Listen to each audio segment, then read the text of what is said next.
Hi, I'm Candace Devin, and welcome to The Community, your breath of fresh air in local television programming. This week, our lead story stays on addressing infrastructure in Zachary. As the city has grown, so has the headache of traffic congestion, especially along Highway 64. Last week, we brought you a special community edition explaining how McCoast Road will be expanded. This week, Preston Gill interviewed Mayor Amron about work on the busiest stretch of highway in Zachary, Highway 64. Originally, highway engineers wanted J-turn lanes, but have yielded to the wishes of Zachary businesses and officials to put in a continuous turning lane instead. Preston sat down with Mayor Amron in his office for this following story.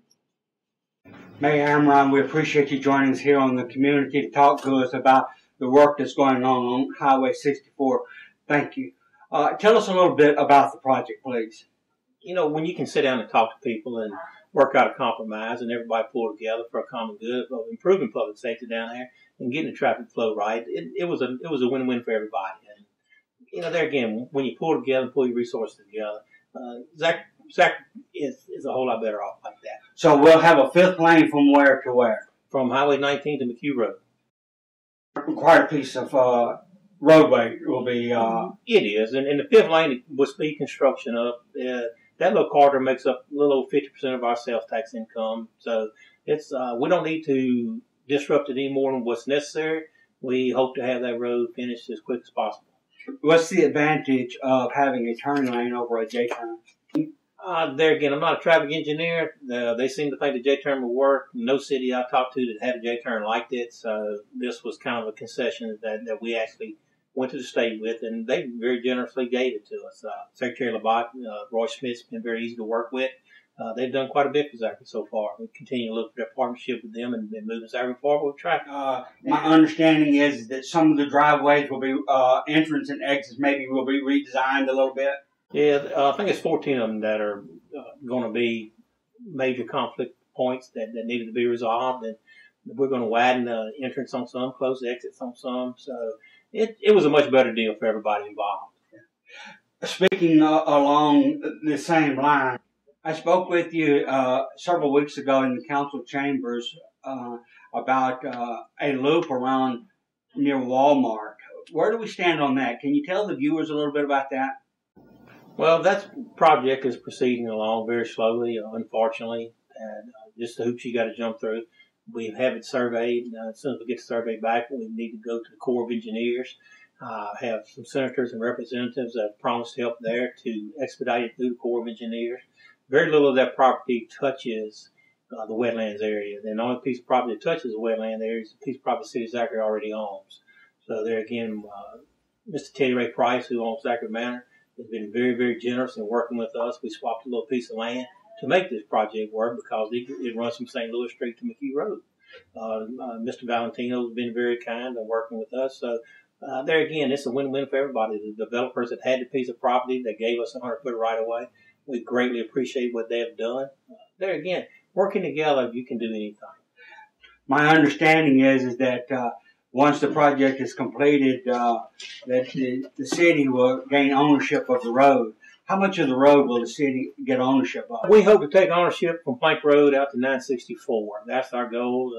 Everybody kind of wants to be able to mow downtown in a different way, maybe upgrade it some, look at changing traffic patterns and all, maybe coming up with some green space and all. But when we can control it, that's when we'll be able to decide what we're going to do with it. It'll make it a whole lot easier instead of having to go down the state every time we want something.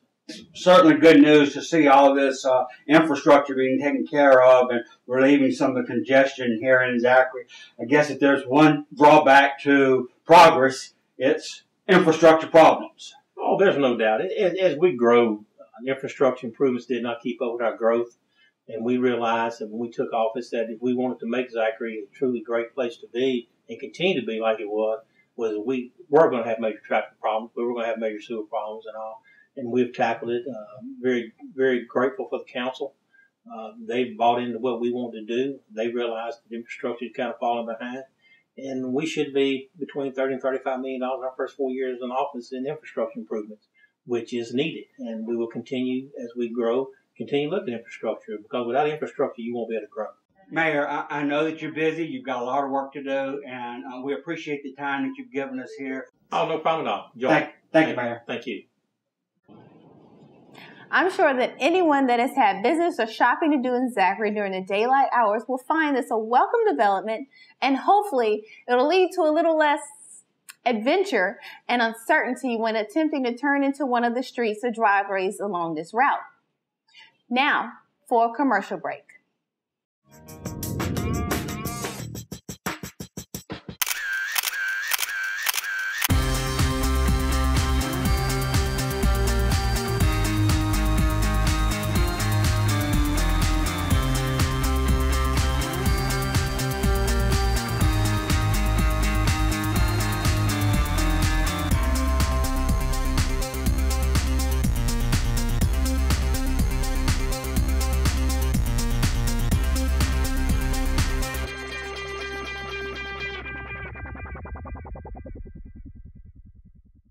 Now we turn our attention to public safety issues, specifically the enforcement of DWI and traffic laws and the legal paperwork associated with the privilege of driving.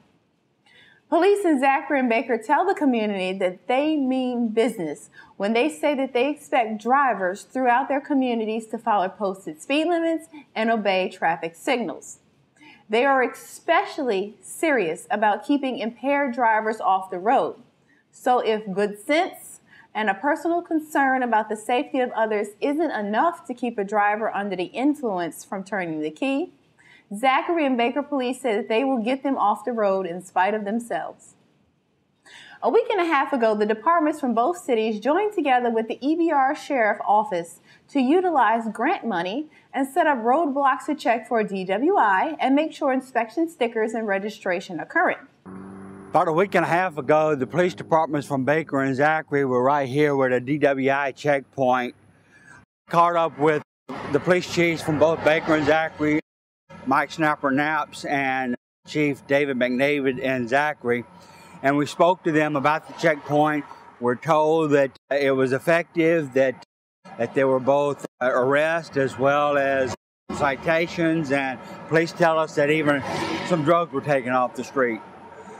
A warning, both police chiefs tell us that this program, funded by a grant, will continue, so make sure that all your registration and your MVI, motor vehicle inspections, all of this is current, because the police forces in Baker and Zachary will be checking it aggressively, as well as monitoring speed and red light. Preston interviewed Chief Mike Snapper Naps in his office in Baker and Chief David McDavid outside the police department in Zachary to discuss this issue. We're working on a grant from the Louisiana Highway Safety Commission that allows us to work certain traffic controls. One of the things we do is a DWI task force checkpoint. Baker, Zachary, Sheriff's Office. We were running a checkpoint last week on LA 19. We actually checked 1,835 vehicles. We ran 4 standardized field sobriety tests. That's where we get them out and where you do the walk the line, ABCs, horizontal gaze, nystagmus, things like that. We wrote 12 citations and made 1 narcotics arrest. We actually got a pretty substantial amount of marijuana off of one of the traffic stops and charged a guy with possession with intent to distribute. It was between a quarter and a half pound. Those kind of checkpoints yield more than just keeping drunk drivers off the road. Well, a lot of things happen. In the checkpoints, people get a little nervous when they don't have their stuff together, and sometimes they don't. And in the checks, we find out if they do or if they don't.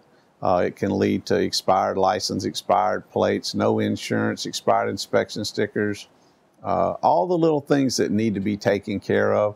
Some people decide to take a deterrent and go another way, and of course, you know, that's not a good thing to do either, because we're expecting that. We're trying to keep our roadways safe, and everybody with the proper paperwork and things they're supposed to have to operate a motor vehicle on the highways of the state of Louisiana. So when those unfortunate accidents do happen, everybody's taken care of because the people have proper insurance, registration, and things they need.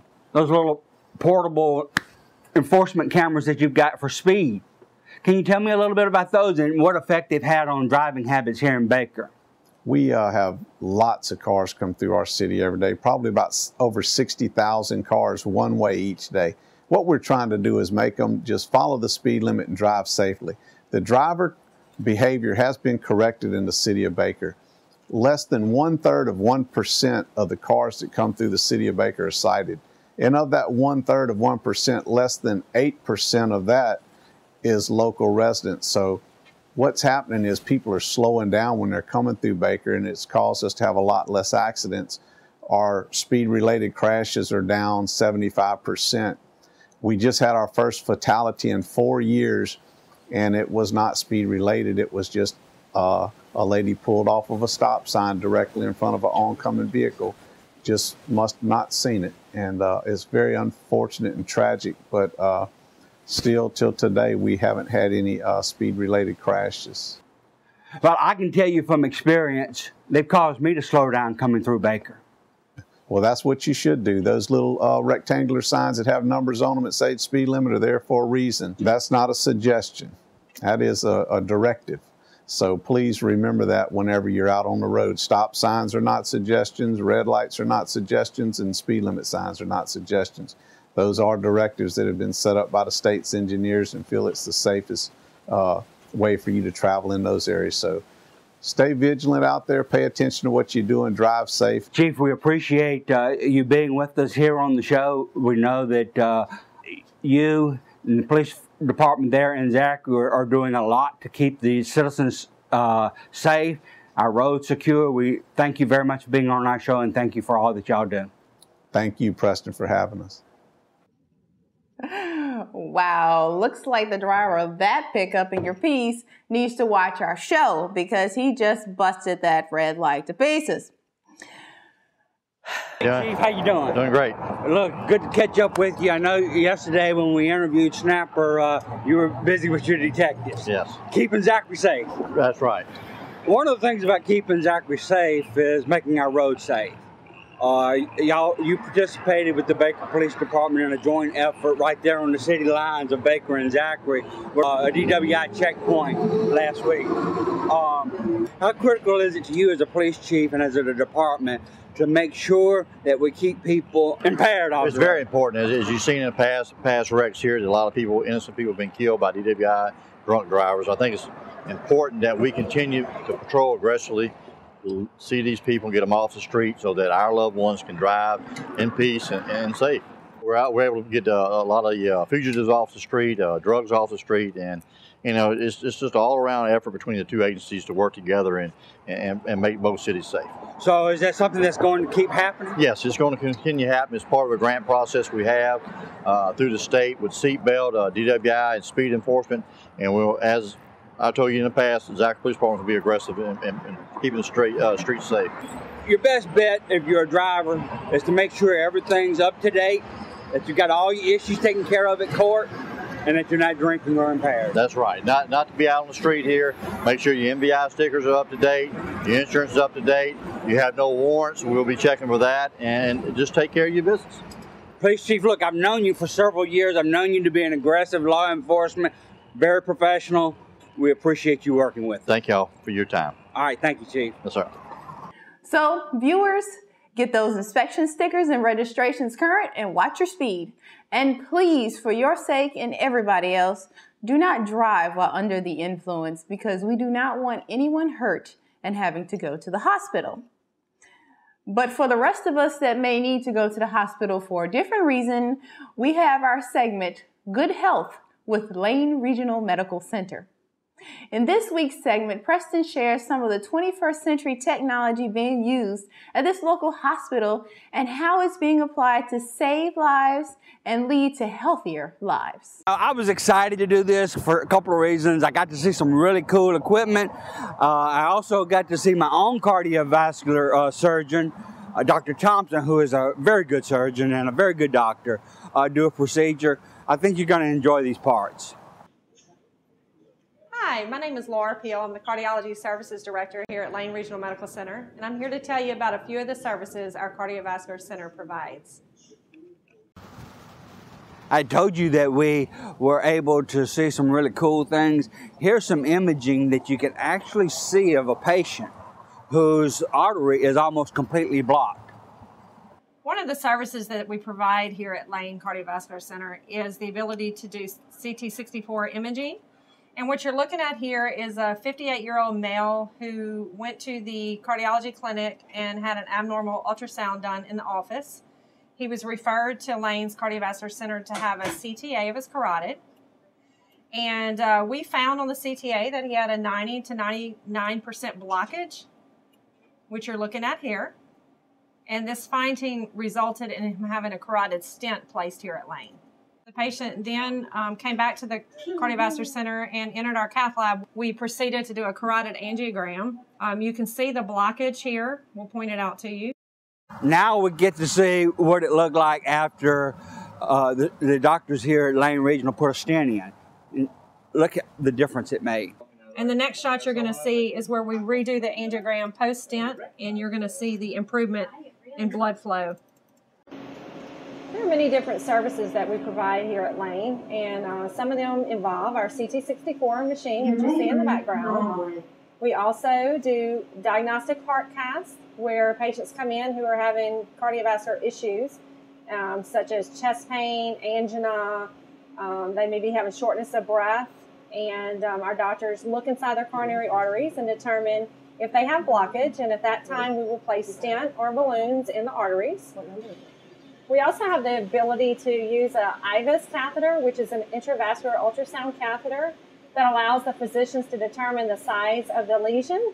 And we also do peripheral angiogram work, which involves anything other than the coronary arteries. We have interventional cardiologists here that work on renal arteries, the iliac arteries, anything in your legs. So if you have any blockage or pain in your legs, they're able to fix those blockages and do procedures. They perform procedures to be able to take care of that. As a lifelong member of the community, I'm very proud of the services that Lane provides. I am proud that we have a phenomenal staff, combined with our ER staff, our cath lab staff, and the rest of the hospital that are able to continue to save lives daily. It's always good to know that when you and the family members and neighbors have health issues that require advanced medical treatment, a hospital like Lane is right here in the community. Let's take a quick commercial break and we'll be right back with the community.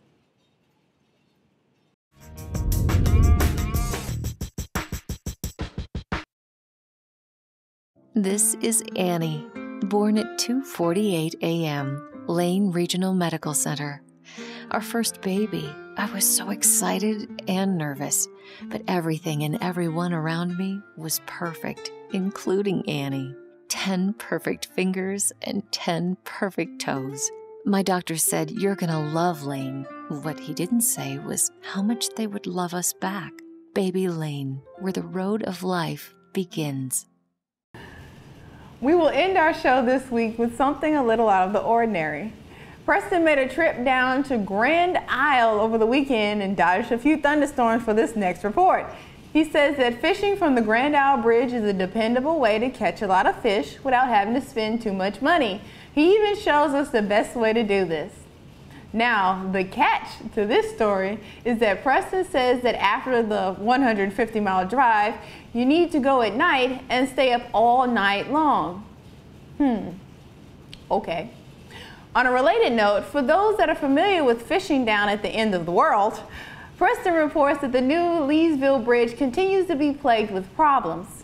State officials have reported that the toll revenue is far below expectation and had hoped that installing a new toll booth would possibly lead to greater revenue and more convenience. Well, alas, that plan must be put on hold because after less than a month in operation, it was wiped out by an 18-wheeler. So you'll have to give payment to the attendant sitting at the foot of the bridge. Anyway, back to the real story. Well, as real as how to catch fish can be. Tell us how to catch some trout if we want to stay up all night, Preston. Well, we made it down to Grand Isle to the fishing pier about an hour before dark, maybe a little less than that. And we'll get to the significance of getting here before dark here shortly. But let's discuss some preparations that you may need. Then we'll talk about setting up and how to do some night fishing on the pier here in Grand Isle. About 35 miles before we get to Grand Isle, we're going to make a quick pit stop at Keefe Hardware and Neighborhood Market, pick up some supplies and tackle. I'll show you the tackle that we'll be using tonight. Then we'll hit the road on that 45-minute trip to Grand Isle. We're going to look for a white beetle. Now you may see that there's 3 different sizes. There's what I call a large, a medium, and a small. I usually, for night fishing, don't use the large, but either this medium one or this small one. And the reason for that is, as we'll show you tonight, we will be using small hooks, and the smaller ones usually work better. You need a 1/8 ounce jig head. Your size of line, my recommendation would be anywhere from 12 to 17 pound test line. There is one more nicety that I'd like to show and maybe demonstrate to you. It'll help you get your fish off as well as keep your hands clean. You can either have a rag to get that slime off, or you can do something with this particular thing that I'm about to show you. Yeah, I mean, this is pretty easy. I mean, it's easy to snap on and put on. You could just put it around your waist like this. It's easily adjusted and everything. And once it's on, I mean, it's real easy. Once you catch the fish, you could just, whoop, and there's your glove right there. I mean, it's easily adjusted and everything. It has some little pliers and everything, just snaps on and off. Once you get to Grand Isle, you'll have your choice of 2 fishing piers, one before you get onto the island and the other after you cross the bridge. I usually choose the fishing pier on the island side near the marina. The good thing about this is that it doesn't matter whether you're catching fish or what kind of fish you're catching or what. The kids enjoy it. There's plenty of room for them to run free, play, and have fun. And I think anybody that has children know that they don't necessarily have to catch a fish to enjoy themselves in the outdoors. This pier is lit up all the way down. But what I'll show you here momentarily is along the bottom there's about a half a dozen or so lights that the fish are attracted to at night. And you want to position yourself by one of those lights. That's why it's important to get here early.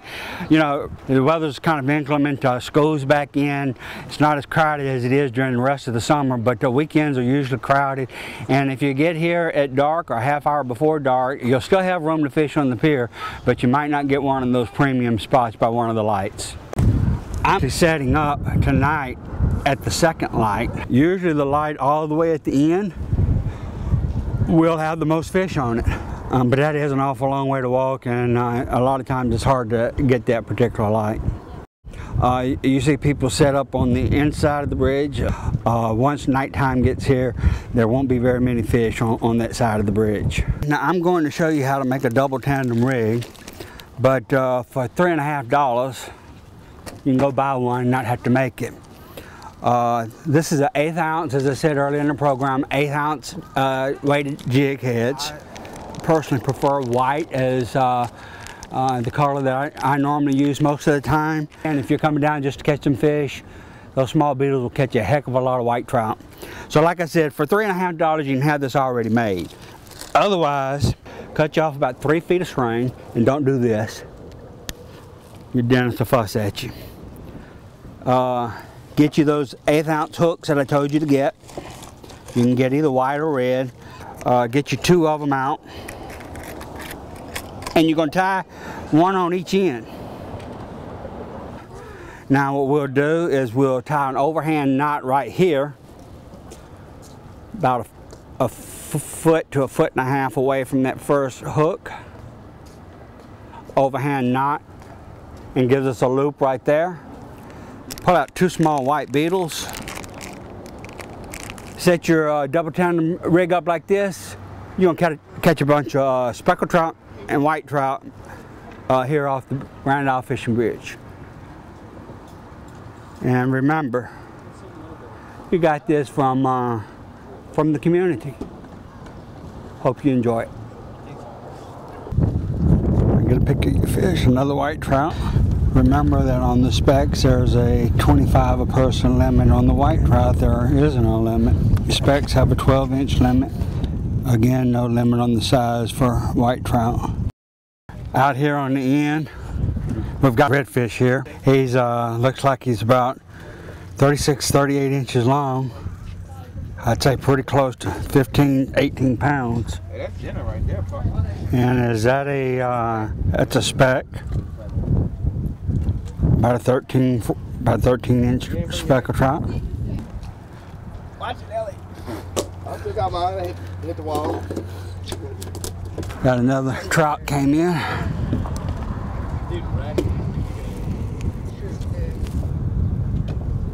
This is what she caught on her iPhone. I'm not sure if it's going to pick up a big black drum.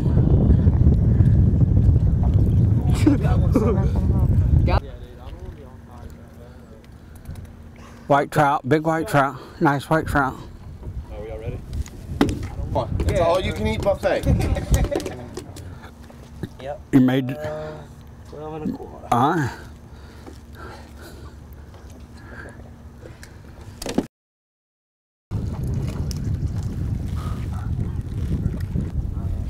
What is that?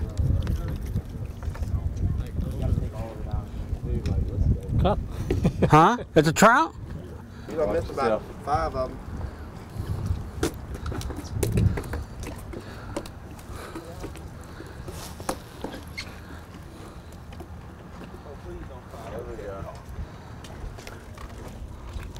Another white trout. Oh wait, never mind.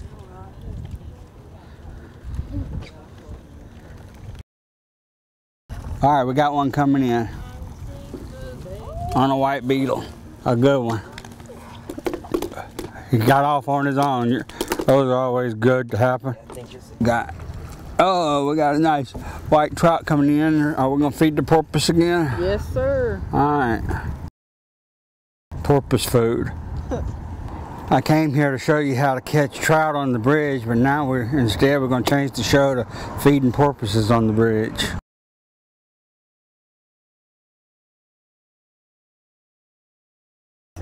Oh, he's gonna get it. He's got it. I got him. Look at that. You missed it. It came up. That's gonna be the highlight of my show. My mama's going to see that. Oh, really? Mm-hmm. Here comes the porpoise, white trout. There he is. Got him. Got him. Once again, we thank all of our viewers that join us each week on The Community. Remember, if you happen to miss an episode, you can view us online at www.omniproductionsla.com. If you have a story idea, ring Preston up at 505-6294 and let's see if we can get it on our show. If you have a business, please consider calling and advertising with us. Until next week, stay safe, friends, and please join us again for another episode of The Community.